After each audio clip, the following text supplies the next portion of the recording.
Before you pull out the battery, make sure to turn off the internal switch.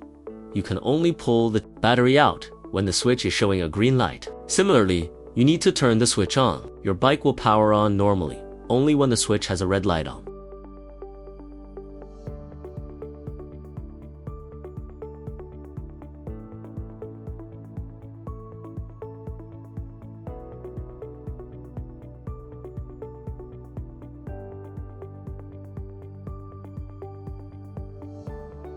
First, check if the kickstand actuator is installed correctly. This actuator on the kickstand has a fixed mounting position for installation. Then follow the cable on the kickstand to find the connector on the controller and check if it's properly connected.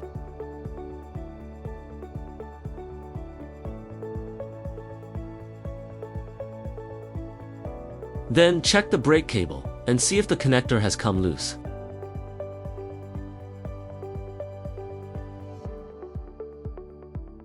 Then check the throttle. Cable pink matches brown, black matches black and white, and the blue one on it is the signal wire. Make sure this throttle cable is properly connected.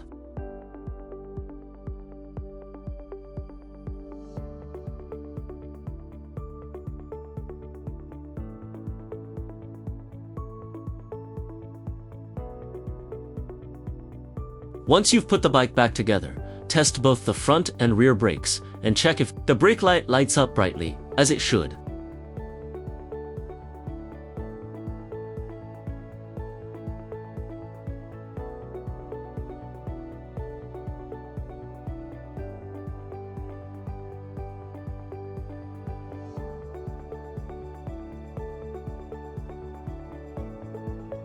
If your brake light stays brightly lit all the time, first find the brake cable on the controller and unplug it. We unplugged the rear brake cable in the video, so make sure to test both the front and rear brakes.